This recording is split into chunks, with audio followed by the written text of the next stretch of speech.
And Myerson part 2. All right, so I Vittoria's didn't change my hat.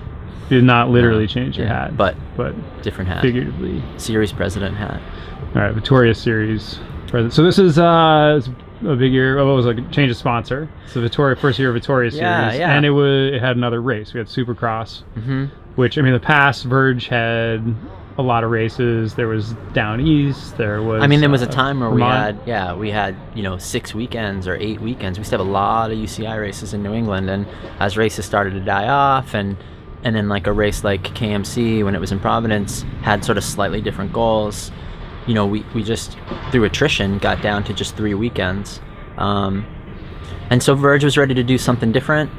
They wanted to sponsor just a single weekend, so that's why they came on as a title sponsor of Northampton, which obviously ended up being great for me, but they got to reduce their commitment a little bit. And then Vittoria came on at just the right time, where the commitment from Vittoria was more than enough to replace what I was losing from Verge, and they really wanted to be a long-term partner with the series, and so it was important to me to give them good value for their sponsorship dollars, and that meant that we had to get a 4th weekend back in.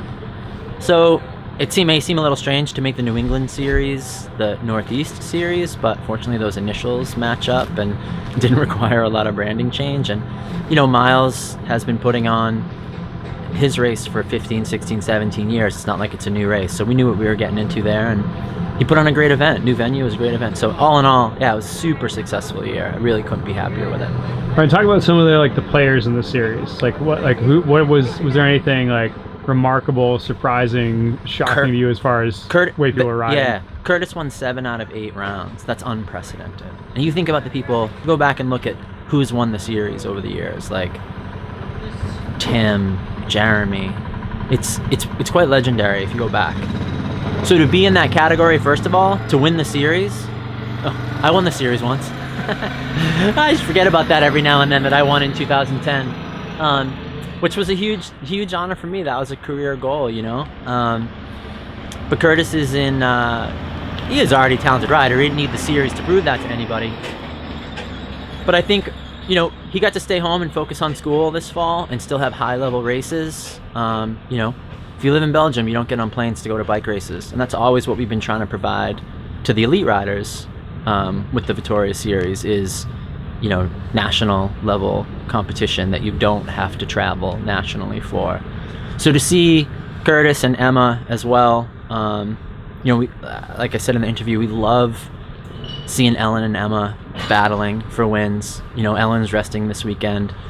Seeing Magali Rochette step up her level and to be willing to travel down here every weekend. It was a bummer not to have her this weekend, but she emailed us a week ago apologizing, wishing she could be here.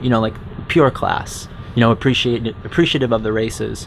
She had a training camp in Tucson already planned, and so we missed her this weekend. But she lost the series because of it, right? Yeah, it was in question. Like Emma could have taken it if Magali was here, but yeah. And I realized for Magali it was going to be an expensive change of plans to be able to stay and defend the jersey, but I think she'll plan accordingly next year and make this race part of her program. So, yeah. All right. So going forward, what is any plans for next year? Or is that not even on the? We did. Yet? We made some small changes this year that I think were really good, and so as of right now, I think repeating what we did and continuing to try to just tighten things up and standardize things more and do a better job of the things that we're already doing is always my goal. There's some whispers about some races going to C1, so it's a little premature to really talk more about that, but that would be great. Obviously, that would raise the profile of the series and bring in a few more riders at the top. But I can't forget my amateur racers and making sure that I'm giving them a good product, because they're the reason that we can put on UCI races. And without the UCI races, the amateurs don't get as good a production, so it's a symbiotic relationship. You can't neglect the amateur riders. So I'm always trying to think of ways to give them better value for their money and give them a more enjoyable product, and I think they know that and they appreciate it. And other races were down in turnout this year, and all the Vittoria Series races increased participation, not just elites but amateurs. This is the biggest race of the weekend, right, attendance wise? Oh, of UCI races? Yeah. By far. I mean, the C1 in Oklahoma had 16 women. There's only 15 places for points.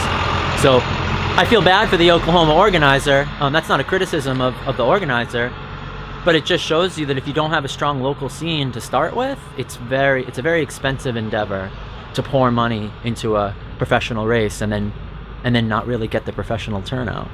So that's, we have the population density and the mature scene. Yeah, well, that's true. Yeah, but we have a lot of riders, and we've been doing this for a long time, and the riders, they turn up. So we have that to. We don't take it for granted. We built it, but we count on it. Yeah. So I think more of the same next year, and we'll just look for little ways to make improvements. All right. Thanks a lot, Adam. Yep.